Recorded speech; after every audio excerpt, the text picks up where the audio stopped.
The Beach FM Business Lunch Show, brought to you by PlaceMakers Kapiti Horowhenua. Together we're building New Zealand. You're back on the Business Lunch Show on Beach FM 106.3. I'm a firm believer that music makes the world go around, and without it, well, we wouldn't have this radio station. You wouldn't be wanting to listen to us 24/7, that's for sure. So let's see how musicians are doing in our local area, and let's talk to one of our local musicians, Andrew London. G'day, Andrew. G'day, how you doing? I'm good, mate. How are you doing at this time? All right, thank you. Yeah, excellent. Hey, mate, what we first and foremost like to do on the show is get to know our people a bit more. So can we, in your own words, can you tell us a bit about yourself and how long you've been doing your thing? Sure. Excuse me. Look, I've been up on the coast here for 20 years, and through most of that time I've been a full-time musician, working part-time sometimes at local music stores or other things, but the bulk of my existence and income over the last 20 years has been through playing music. I don't teach at all, so it's been mostly live performance, which has necessitated travelling a lot out of the area, obviously, because you can only do so much in your yard. So we get up and down the country a lot, and sometimes over to Australia, Norfolk Island. We've done a bit of work on cruise ships throughout the Pacific and Indonesia. And even travelled as far as Saudi Arabia about 10 years ago for the embassy over there. Wow. So the live performing thing has been very, very central to what I do, with a variety of bands up until about 7 or 8 years ago, and now mostly with something I call the Andrew London Trio, which is my wife Kirsten and me. She plays bass, and a variety of third people.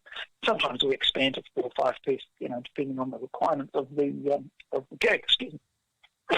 Yeah, so that's kind of what we were doing, and we had a pretty full schedule in the diary just prior to the lockdown, of course, and in the week or two leading up to it, and it wasn't so much because of any directive from the government. It was just that even before the lockdown, it started, you could feel the zeitgeist changing, the public mood, and it was suddenly, you knew that it was not cool to be trying to invite hundreds of random people into a venue to watch a gig. It was just awkward. It was awkward. Yeah. It wasn't counter to the directives of government or anything at the time in the week or two leading up, but it just became obvious that it was going to be seen as an irresponsible thing to do, and it was an irresponsible thing to do. So we just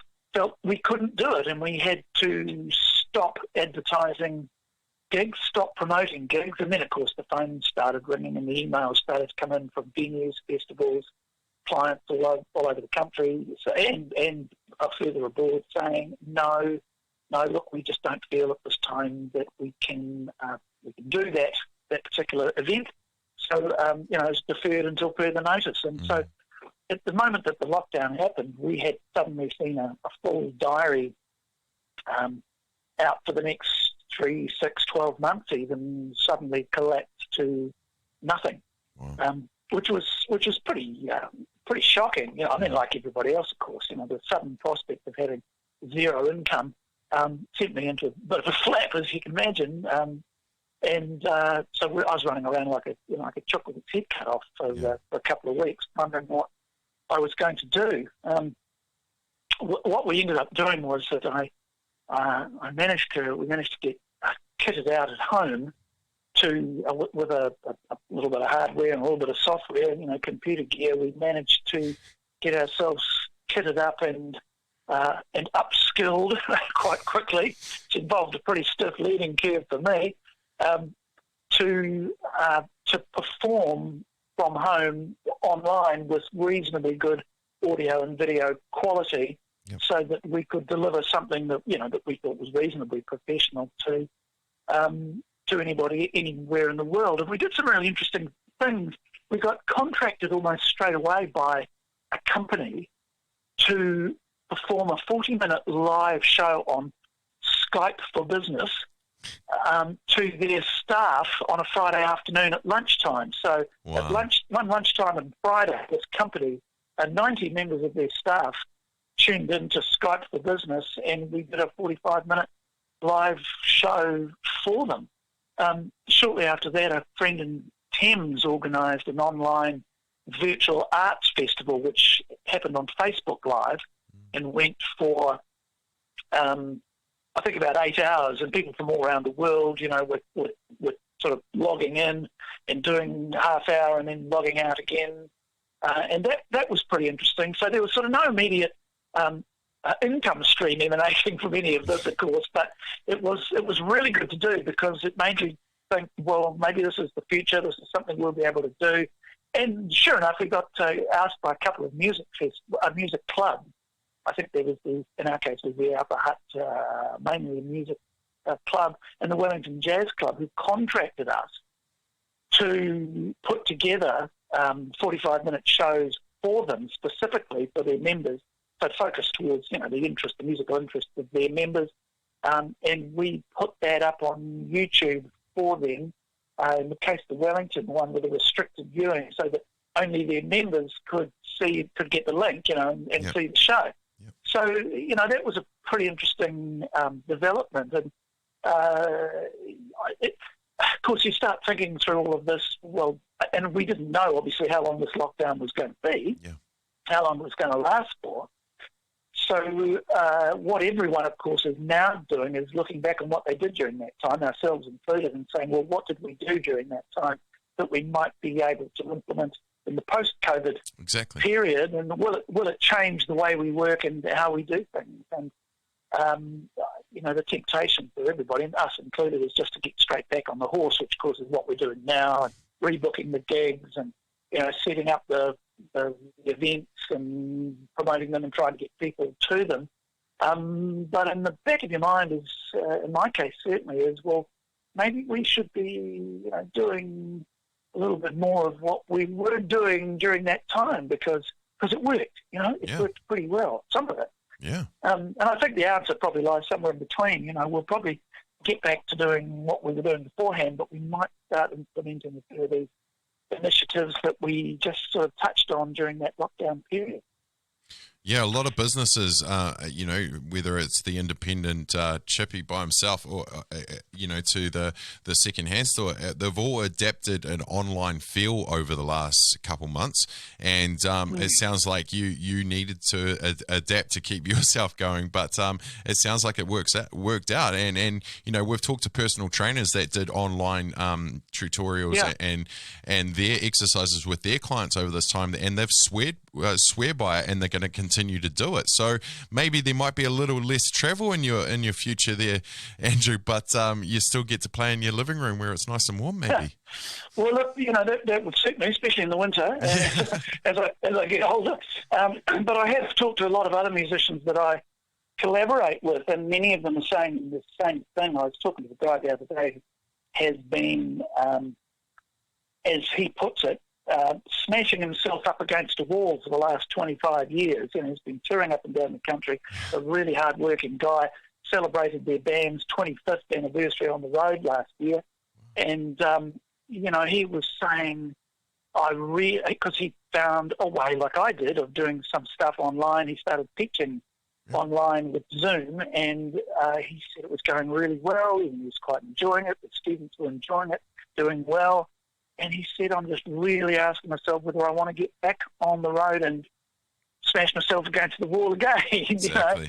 And I know what he means. I mean, why wouldn't you? Especially these days where we have such instant access to anybody all over the world via the internet. I mean, of course, younger musicians have been onto this sort of stuff for a decade or more, but for us old baby boomers, it was all a little bit of a novelty. Yeah. So definitely times have called for innovation and a little bit of learning.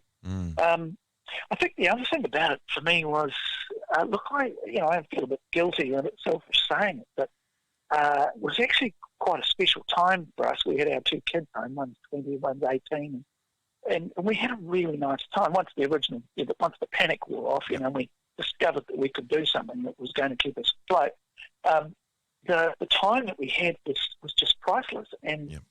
I was able to find a lot of time for writing, which I always struggle with, and I managed to come out of that sort of 6-week period with 4 or 5 new songs, which is unusual for me to churn that many out in a short period of time.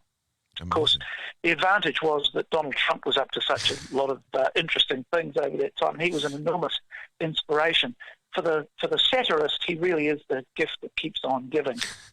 Well, I'm glad almost every time he opened his mouth, I would say to Kirsten, "There's a song there," Well, I'm glad you brought that up because, yes, it has. A lot of people have said that it was a time to reset, regroup, clear the mind, and start again. And yes, you are a songwriter, and some people had the old writer's block because they had to get back into their emotions somehow. But where you draw your inspiration from and how you write your songs, you would have had a field day over the last couple of months. Yeah, it was great. I got songs out of a variety of sort of seemingly ridiculous and trivial things. Trump provided a couple. Simon Bridges provided me with one. Poor bugger, when he was on that 4.5% preferred Prime Minister rating, I got a song out of that. I wrote a song called "But They Come Home," which of course was about our daughter coming home. Staying with us. So it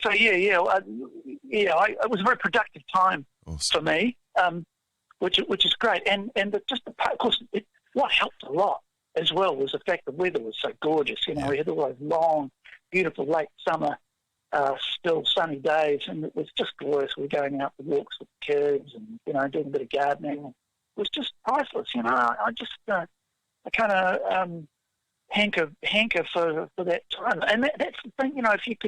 If we could think of how we could partly recreate that and yet still maintain, a level of income, that would be the ideal for me. Oh, absolutely. No, I hear you. I did enjoy working from home, but the travel, luckily it's a beautiful scene to travel to work every day. Hey, lastly, Andrew, it's been awesome to talk to you today, but lastly, where can people find you? How can they get in touch and see what you put out there? Well, I've got a YouTube channel with pretty much all of the songs that we recorded them and put them up on YouTube, just live here in the home studio. They're on my YouTube channel, which is just Andrew. You search for me under Andrew London, you'll find me. We play every Wednesday morning. In fact, we've just got back from our regular Wednesday morning gig at Gale's Robert Harris Cafe in Paraparaumu. We play every Wednesday there from 8:30 till 10, and it's great fun, and it's good sort of enforced revision for Kirsten and me. So I'd love to see you there on a Wednesday morning. And my website's got all my upcoming gigs on it. It's andrewlondon.co.nz. Fantastic. Well, thank you so much for your time, Andrew. Go well, mate, and maybe we can get you to play at our big barn that we've got here at Lindale sooner than later. I've done a lot of gigs in the barn over the last couple of years. Yeah, well, we've tidied it up, mate. So I believe, yeah. I can't wait to see it. We might look at doing something that in early summer, maybe November, December. Sounds good to me, mate. We'll keep in touch. Thank you.